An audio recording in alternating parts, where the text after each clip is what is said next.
क्या बता रहे थे? चलिए, कल कहाँ तक बताए थे?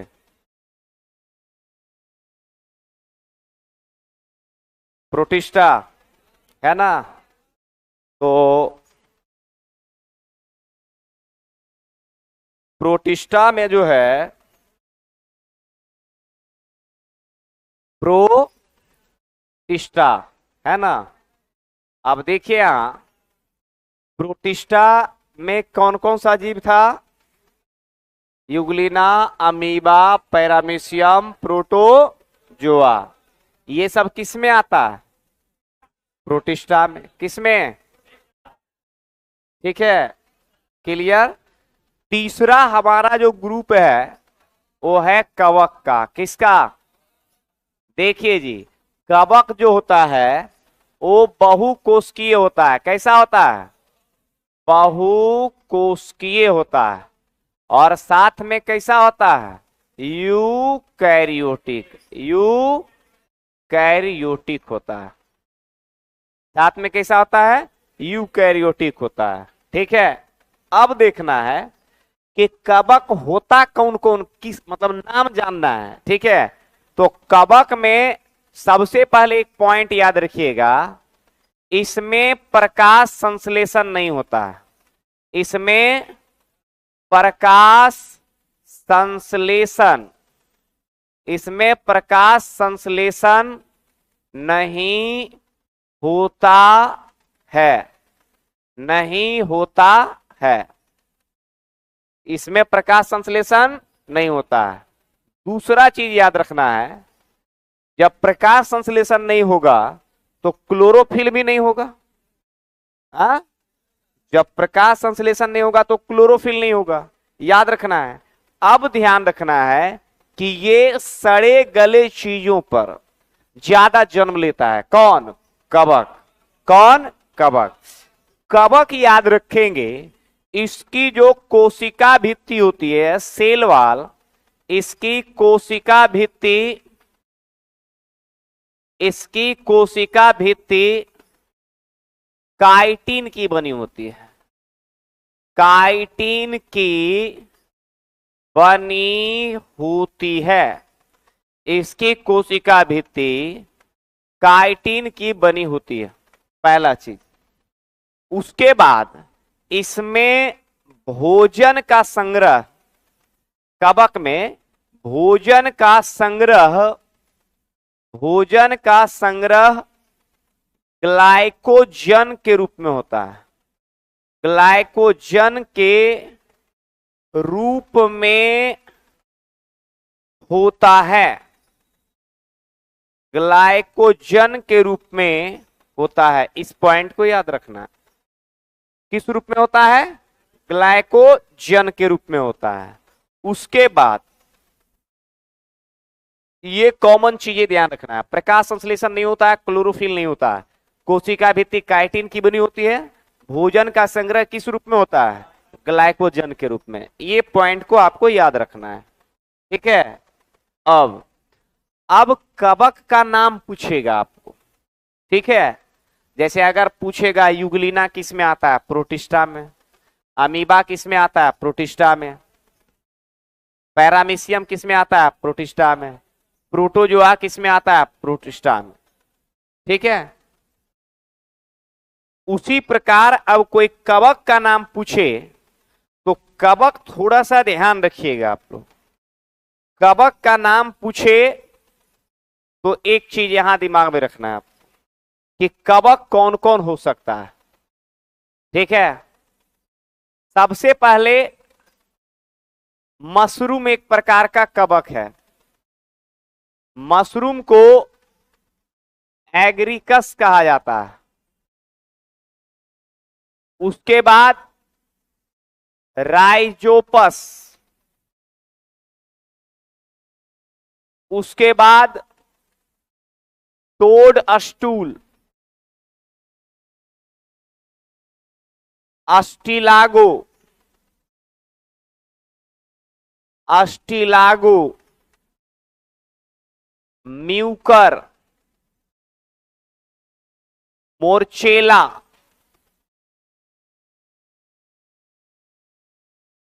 Puccinia,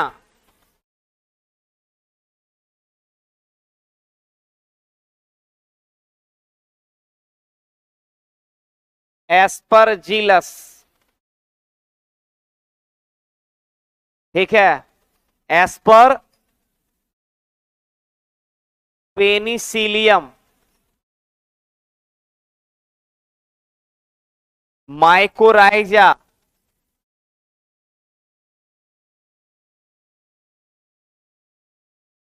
mycorrhiza,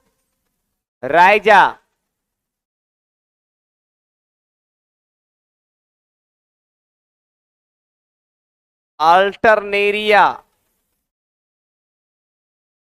Solanaceae,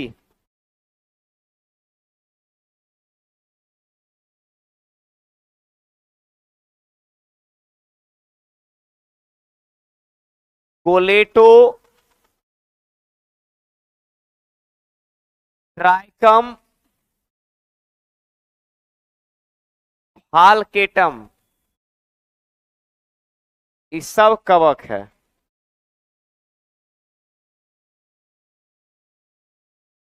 mushroom, Rhizopus, toadstool, Ustilago, Mucor, Morchella, Puccinia, Aspergillus, Penicillium, mycorrhiza, Alternaria, Solanaceae, Colletotrichum, falcatum, ये सब क्या है? कवक। ठीक है।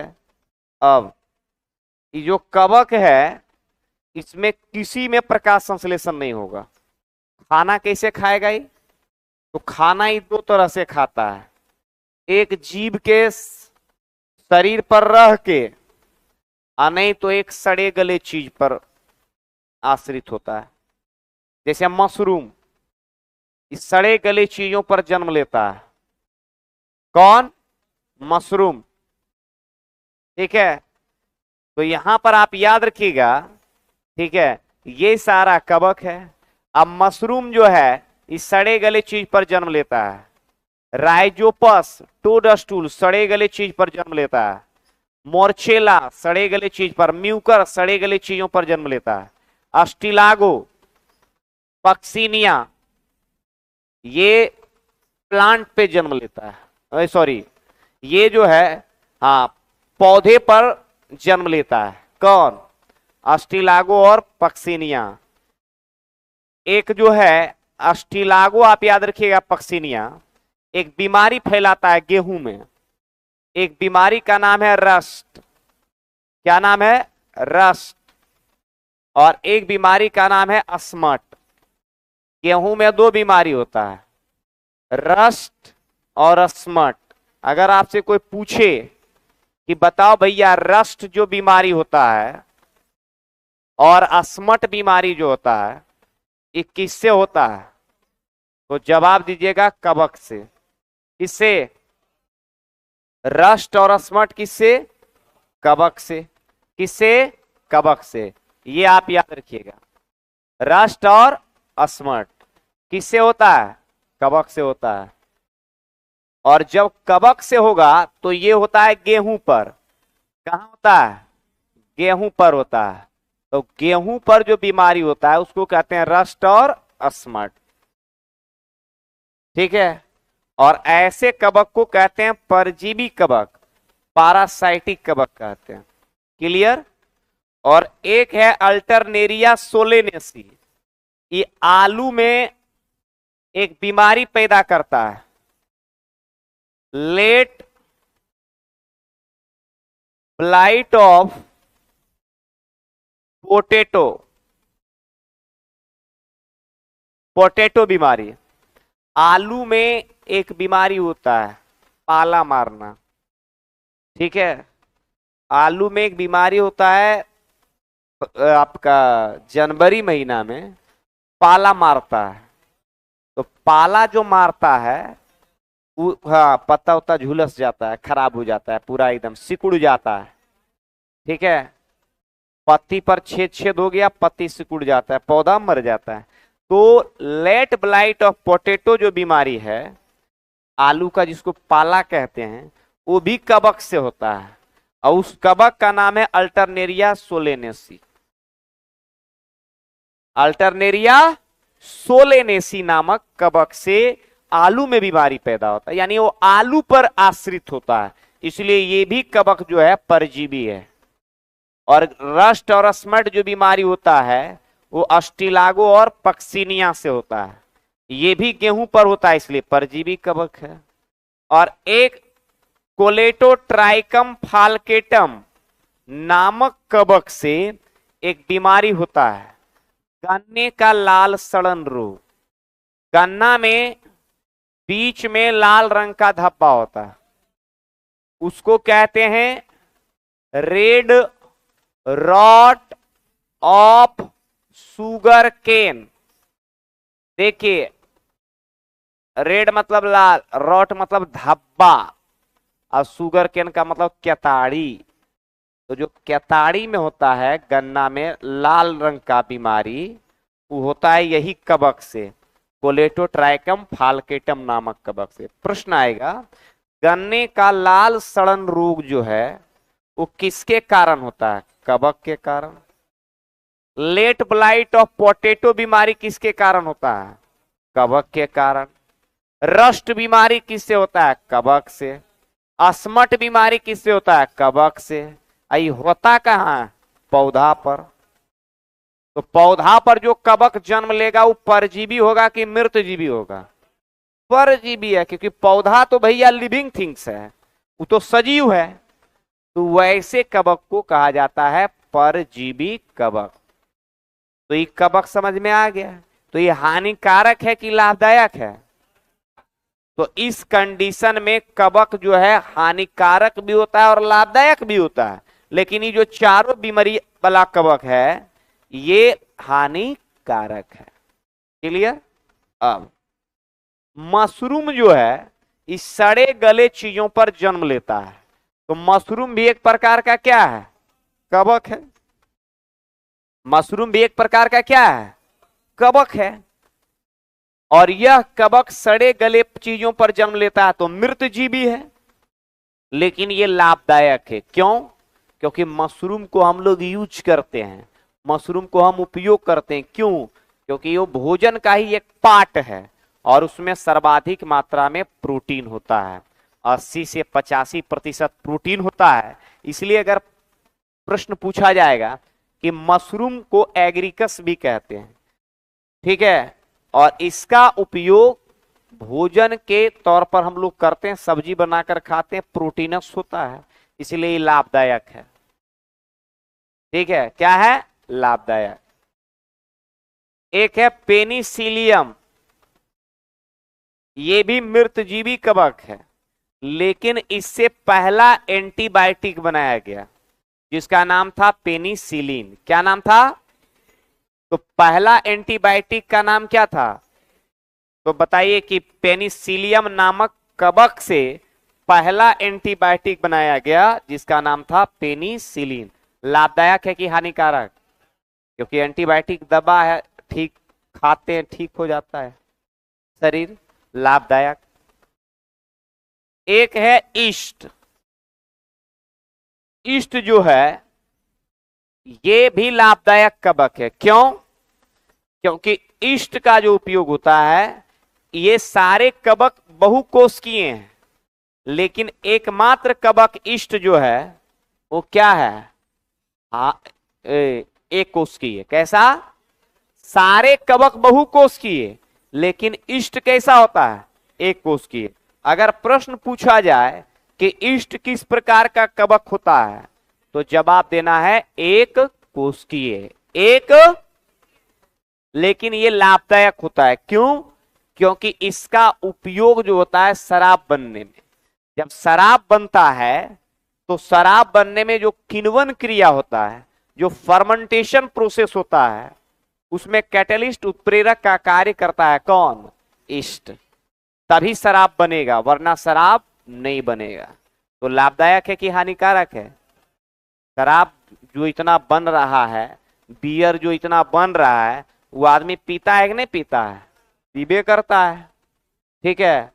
और पिए रहा है आदमी, और उसका बहुत बड़ा समझिए कि इकोनॉमिक महत्व है शराब का वैश्विक स्तर पर। लाखों लाखों करोड़ डॉलर का क्या है वो टर्न ओवर है पूरे वर्ल्ड में, है ना। लाभ। और ईस्ट से ही ब्रेड जो बनता है, ब्रेड उसमें जो सॉफ्टनेस आता है वो किसके कारण, ईस्ट के कारण। किसके कारण, ईस्ट के कारण आता है। इसलिए यहां पर भी आप याद रखिएगा लाभदायक है। तो बेकरी उद्योग में जहां ब्रेड बनता है, शराब बनने में किसकी भूमिका होता है, ईस्ट का। और ईस्ट कैसा कवक है, एक कोशिकीय, एक कोशिकीय। क्लियर हो गया। तो अब आपसे अगर कोई पूछे कि मशरूम क्या है, कवक। Rhizopus, toadstool, Ustilago, Mucor, Morchella, Puccinia, Aspergillus, Penicillium, mycorrhiza, Alternaria Solanaceae, Colletotrichum falcatum, कवक। क्या है, कवक है। Euglena, Protista, amoeba, Paramecium, protozoa, जीवाणु, मोनेरा, जीवाणु, नीलहरी शैवाल, माइकोप्लाज्मा। तीनों क्लियर हो गया।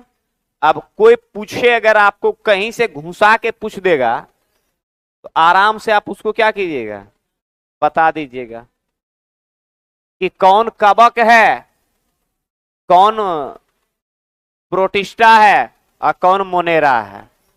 तो मोनेरा में जीवाणु, नीलहरी शैवाल, माइको प्लाज्मा। और शैवाल बता दिए थे ना आप लोग को, शैवाल बताए थे ना 3 जगह, मोनेरा, प्रोटिस्टा, पादप। शैवाल को कितने जगह रखे थे, 3 जगह। कितने जगह, शैवाल को कितने जगह। तो नाम अगर कहीं से भी देगा तो आपको दिक्कत नहीं होगा, इसकी फुल गारंटी हम आपको देते हैं। बात समझ गए। हाँ, और इसलिए हम अब बहुत विद्यार्थी को लगता है कि नाम कैसे याद करेंगे, हर जगह हमको यही बोलता है कैसे याद करेंगे। हम कहलिए अब कैसे, जितना बैच पढ़ाते हैं एको बैच में नहीं बोलता है कैसे पढ़। बात समझ गए, बोलता है कैसे याद करें। हम बोले याद तो अब करने न होगा आपको, ब्याह कर लीजिएगा तब तो ढोने पड़ेगा आपको, है तलाक दीजिएगा पैसा दीजिए। तो जब पढ़ने के लिए आप आए हैं और डर डर के पढ़िएगा, छांट छांट के पढ़िएगा तो काम होगा। कि भोज में गए हैं कि रसगुल्ला गार गार खाइएगा। हाँ, तो कंडीशन यहाँ पर यही है, ठीक है। कंडीशन है कि आपको पढ़ना। हाँ, ये समझ में आ गया। हाँ, क्लास बाद इसको नीचे कर दें। अच्छा, और कर देते इसको नीचे। हाँ, कवक लाभदायक और हानिकारक दोनों। अभी तो जस्ट बताए ना आपको, कवक क्या है, लाभदायक और हानिकारक दोनों होता है। अभी जस्ट हम बात कर दिए कि हमारे पौधा को ये क्या करता है, क्षति करता है। तो पौधा का क्षति मतलब हमारा क्षति, पौधे का क्षति का मतलब हमारा क्षति। धान लगा हुआ है और धान मर जाए, क्षति होगा कि नहीं होगा, नुकसान होगा कि नहीं होगा। आप क्या खाइएगा,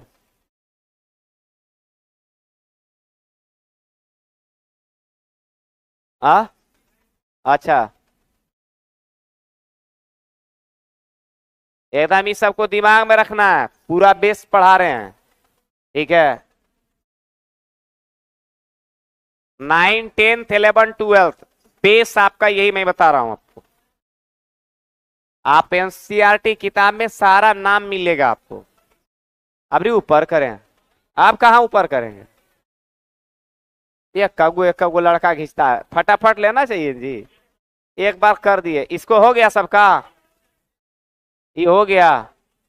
मारिए इसको धाए से। ये कब लेता है देख देख के। आपको वीडियोग्राफर बना देगा तो पता चलेगा लड़का लड़की चल गया ससुराल, अब फोटो ये को नहीं खिंचाया। यहां तक समझ में आया? कबक समझ में आ गया? एक एक चीज को ध्यान रखना है आपको, जहां पे दिक्कत लगे बोलना है। चलिए अब बात करेंगे हम लोग किसका? चौथा नंबर पादप का। चलो सिम सिम।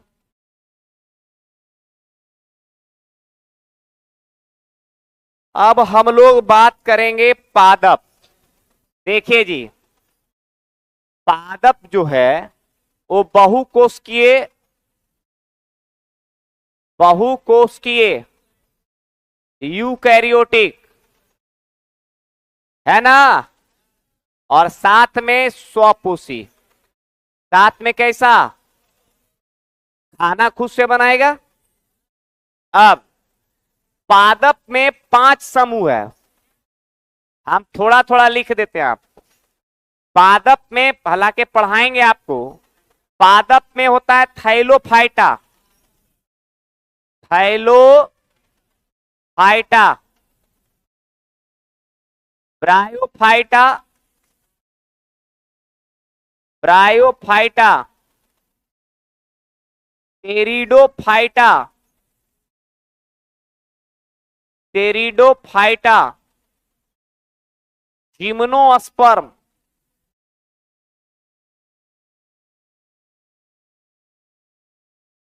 एंजियोस्पर्म। यही होता है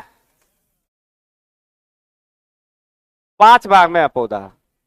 अब अभी कुछ नहीं ध्यान रखना है, जो भी होगा सब प्रकाश संश्लेषी है। ये वर्ग है, ये क्या है? वर्ग। यानी आप ध्यान रखिएगा, हाइलोफाइटा में समस्त जनरली पादप पढ़ रहे हैं तो शैवाल आएगा।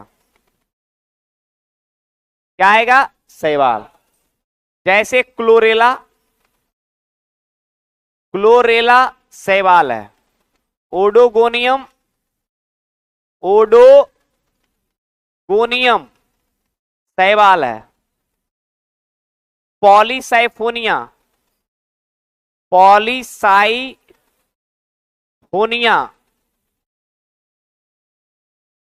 सारगैसम, नॉस्टॉक, नॉस्टॉक, एनावीना, एनावीना, कारा, कारा, अस्पाई, अस्पाइरो, गायरा, अस्पाइरो गायरा। क्लोरेला, ओडोगोनियम, पॉलीसाइफोनिया, सारगेसम, नॉस्टॉक, केनाविना, कारा, अस्पाइरो गायरा, यूलेथ्रिक्स, यूलेथ्रिक्स, ये सब शैवाल है। शैवाल 3 तरह का, लाल, हरा, भूरा, ये सब शैवाल है। लेकिन सब शैवाल नहीं पूछेगा। क्लोरेला पूछ दे, सारगेसम पूछ दे, नॉस्टॉक पूछ दे, एनावीना पूछ दे, कारा पूछ दे, अस्पायरो गायरा, यही सब पूछ सकता आप कि ये है क्या। जैसे अंतरिक्ष शैवाल कहते हैं किसको? क्लोरेला। एक है लेमिनेरिया, लेमिनेरिया, लेमिनेरिया, इससे आयोडीन प्राप्त किया जाता है।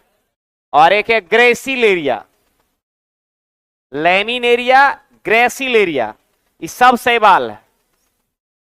तो अगर आपसे पूछे कोई कि ग्रेसिलेरिया क्या है, ग्रेसिलेरिया, तो आप याद रखिएगा ये शैवाल है। ग्रेसिलेरिया, यूलेथ्रिक्स, अस्पायरोगायरा, कारा, एनाविना, नॉस्टॉक, सारगेसम, ठीक है, laminaria, Polysiphonia, Oedogonium, chlorella, Alva, सब शैवाल। सब क्या है? शैवाल है सब। इतने को नाम याद रखना है। अगर कोई पूछ दे क्लोरेला क्या है? शैवाल। ओडोगोनियम क्या है? ओडोगोनियम, पॉलीसाइफोनिया, सारगैसम, एनावीना, अल्वा, कारा, स्पायरोगायरा, यूलेथ्रिक्स, ग्रेसिलेरिया, शैवाल है। सारा क्या है? शैवाल है। क्लियर? अब इन निम्न स्तर का यानी पादप जो है उसमें निम्न स्तर का वर्ग कौन होता है? थैलोफाइटा, क्योंकि इसमें ना जड़ होता है, ना तना होता है, ना फूल होता है, ना पत्ती होता है, सिर्फ होता है स्वपोषी बहुकोशिकीय यूकैरियोटिक। जड़, तना, फूल, पत्ती नहीं पाया जाता है। ये नाम याद रखिएगा। ब्रायोफाइटा में दो चीज आप याद रखिएगा, मॉस पूछेगा, हाँ, या लीवर वर्ड्स पूछेगा। लीवर वर्ड्स, ये दोनों अगर पौधा पूछेगा कि मॉस और लीवर वर्ड्स किस में आता है? ब्रायोफाइटा। और एक एक नाम याद रखिएगा यहां। अगर आपको ब्रायोफाइटा में पूछेगा क्या, अगर आपको पूछेगा कि रिक्सिया किस में आता है? रिक्सिया, तो रिक्सिया आता है ब्रायोफाइटा में। एक आता है मरकेंसिया, मरकेंसिया, ये भी ब्रायोफाइटा में आता है। एक एंथोसोरस, एंथोसोरस, पहली बार नाम सुने होंगे आप लोग, हो सकता था कि लास्ट पे ही सुने होंगे। एंथोसोरस, मरकेंसिया, रिक्सिया। यहां खाली एनसीईआरटी बोला जाता है, पढ़ाया नहीं जाता है। बात समझ गए? पटना के अंदर यही डिमेरिट है। और हमारी जांच अगर करना है तो आप 9th-10th एनसीईआरटी देखिए जा, यहां सब लिख देगा 6 से लेकर 12 तक एनसीईआरटी क्लास। इतना आसान है। एक के टीचर सब विषय पढ़ा रहा है, एगो में आदमी का हालत खराब होता है। आज सब है, खाली लिख देगा एनसीईआरटी, ठग रहा है, विद्यार्थी ठगा रहा है। जब आप यूट्यूब पर देखते तो ये सब पता होना चाहिए था। अब देखना है तो एनसीईआरटी जाकर देखिए, सब नाम मिलेगा आपको। जैसे आपको बोलता है कि 6 से 12 तक का क्लास यूट्यूब पर लूट लो, प्रचार मारता है, अब कुछ हो नहीं रहता है। वो पढ़ावेगा सोझा सोझा चीज, क्यों है पता? उसको लाइव रखना है। अगर वो टफ नाम पढ़ाएगा ना, सर उड़ जाएगा विद्यार्थी। समझ गए? क्योंकि 99% को फिर वही रोड पर आना है, और 99% वह है। बात हमारा समझते जाइएगा, ठीक है? हम पूरा एनालिसिस किए हैं, ठीक है? अगर टप 9th-10th बता रहे हैं ना, 9th-10th का ही अगर सिलेबस का जो है आपको पढ़ाया जाए, सब सब्जेक्ट एनसीईआरटी का, तो पता चला कि लड़का उड़ा। उसको चाहिए क्या है पता? लॉलीपॉप। अब मतलब आसान प्रश्न चाहिए उसको, और आसान प्रश्न देखता है बस वो जो है, और उसी में वो फंस जाता है। समझ गए? तो कंडीशन क्या होता है कि क्वेश्चन अभी अभी देखिए ना, 1 to 5 बीपीएससी पूछा है टीचर वाला क्वेश्चन। बना दे तो कोई टीचर हो, अगर रख दिया जाए पास कर जाए। अब पढ़ा रहा है सब विषय, एक टीचर सब विषय, 20% नहीं आया है क्वेश्चन। आप देखिए जाके, 8-9 वाला तो हिलबे नहीं करेगा। तो होता क्या है, विद्यार्थी उसी तरह का है, उसी कैटेगरी का प्राणी है। उसको चाहिए क्या? अरे बाप, ये टीचर का इतने व्यू मिला है, 1 नंबर है।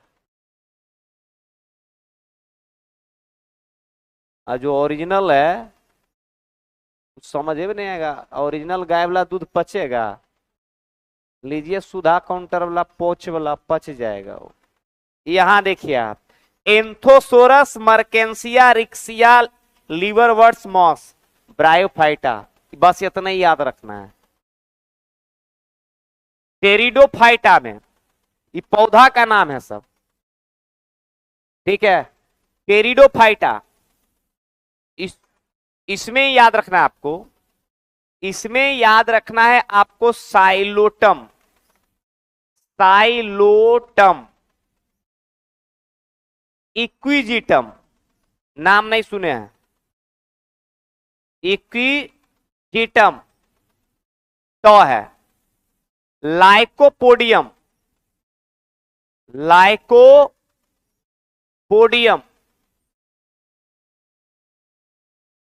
टेरिस नहीं, 9-10th। आप भ्रमित होते हैं, हम क्या बोलते हैं, आपको सब बोलता है लेकिन आप पढ़ते नहीं हैं, टीचरों बगलिंग कर रहा है। हम बोले 9-10th आप लाइए एनसीईआरटी, उसमें सब नाम है। तो 9-10th फिर क्यों नहीं पढ़ना चाह रहे हैं आप, तब तो आपको पढ़ाता है, तो पढ़ा क्या रहा है वो, सिर्फ यूट्यूब पर बकथुथरी करना है।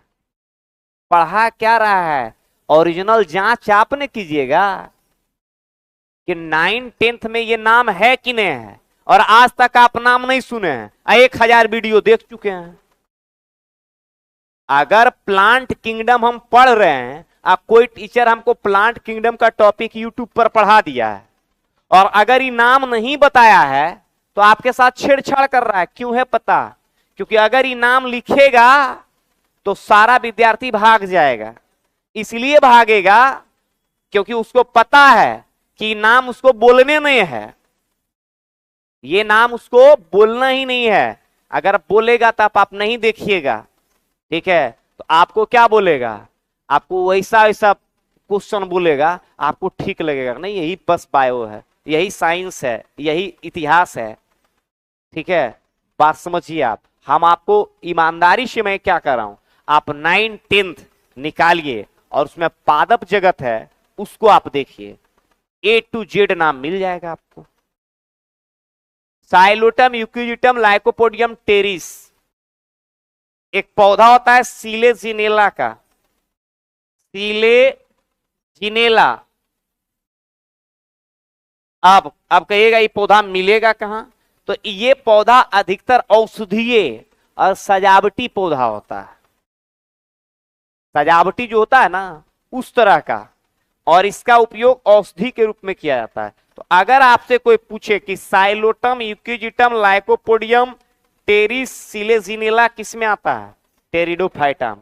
और एक चीज आप याद रखिएगा, इसमें थोड़ा सा सबसे कम विकसित ये वर्ग है, उससे थोड़ा विकसित ब्रायोफाइटा, उससे थोड़ा विकसित टेरिडोफाइटा, उससे थोड़ा विकसित जिम्नोस्पर्म, और सबसे ज्यादा एंजियोस्पर्म। अब देखते जाइएगा, जिम्नोस्पर्म में पूछेगा पौधा का नाम। अब इसमें कुछ कुछ आप नाम जान रहे हैं, जैसे साइकस, साइकस जिम्नोस्पर्म में आता है। एक पौधा का नाम है चीड़, जिसे तारपिन तेल निकलता है। आपने नाम सुना होगा एक सिनकोना, मलेरिया। देखिए फटाफट, क्योंकि देखिए सिनकोना कितना सुंदर लगता है, तो टीचर वह बोलेगा, इधर जेबे नहीं करेगा, वो बोलेगा चीड़। तो वाह, साइकस सोझा नाम है, सिनकोना। अब फिर इसमें भी देखिए, देवदार, अस्प्रूस, जो बोल रहे हैं इतना देखते जाइएगा, सीडर, ठीक है। उसके बाद फर, एक है फर्न और एक है फर। अगर फर्न पूछेगा टेरिडोफाइटा, अब फर पूछेगा जिम्नोस्पर्म।